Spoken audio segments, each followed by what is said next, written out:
Welcome back, DragonCon. Crispy here in the Marriott. Alison Carrier is here. Alison. Pleasure to meet you. Thank you for making it out here. Now, you might not be familiar with Alison, but you work for EA on mobile games. Yes. Right? So you're kind of like on the with the video game side of things, the production of the games. Yes, I am. What's like one game that like the people would instantly know your work on?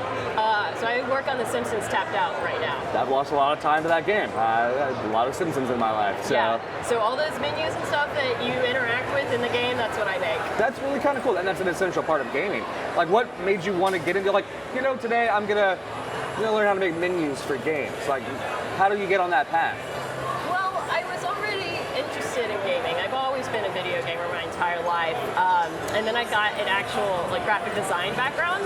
And at first I went into advertising, and I made websites and stuff, but I didn't really actually enjoy being in the advertising world. So I kind of looked at video games and thought that would be so neat if I got to work in that industry. I love games so much. I love building those worlds. And then I looked at my skill set and I tried to see what could apply to video games. Okay. And it ended up matching up almost one-for-one for user interface design. Awfully convenient there. Yeah. I mean, there were some programs that I didn't know and some languages that I needed to brush up on. Right. Like HTML5 I use for rapid prototyping of my user interfaces, but I had to brush up a little bit on that. So then I transposed my skills from web to mobile. And has it been like a seamless transition that you found, or has it kind of a bumpy road? I imagine that's like a very unique and particular industry. So when you're coming to your interface stuff to get involved with.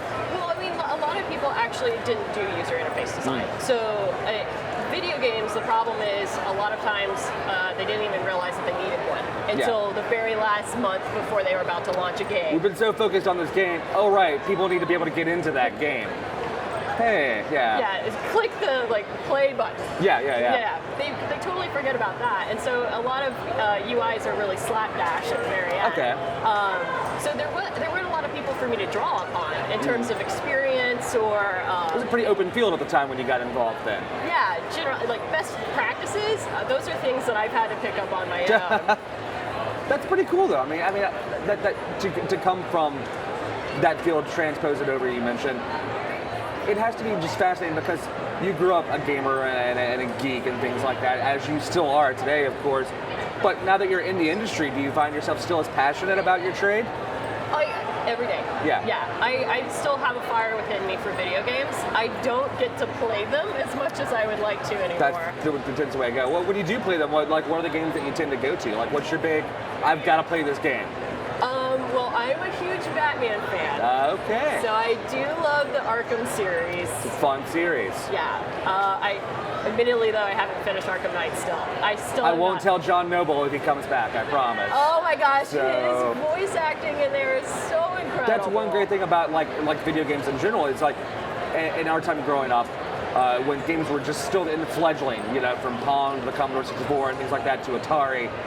More and more, now it's become this huge production. You bring in these actors, these amazing voice actors, stage actors. It's an industry that has really just kind of blossomed, and you're seeing some really dramatic stuff come out of that. And that game, I have finished that game. I can spoil it for everybody right now. Don't you dare. I'm not allowed to, sorry. But it's fun. I mean, it's an art form now, right? It's seen as that. It's celebrated as that. And we're trying to create as immersive worlds as possible. So that includes everything from audio to the buttons that you're interacting with. Right. And I've always been a big fan of those worlds and creating them for other people to enjoy and feel fulfilled by. Right. So that's why I'm still really passionate about gaming. The love is definitely still there then. Yeah. I mean, speaking of love, you've been coming to this show. This is your second year as an attending professional. Yes. Thank you for coming back. But you've also been a fan of our little convention here for a while. Our little show. It's a little gig. It's a little show. It's fine. I've been here. It's all right. So what is it about the fandom and the convention experience that you love? Why do you come back every year? I have a feeling even if we didn't tell you to come back, you would still come back. Yeah, I mean, I've been attending DragonCon for 5 years now, I think, consecutively. Okay. And it's so different from any other con that I've ever been to. both professionally and like as a a person just walking around looking at right. cosplay. So being just a fan. Yeah. What brings me back is the fact that I don't know a stranger here. Really? Yeah. 60,000 friends and family, just all here.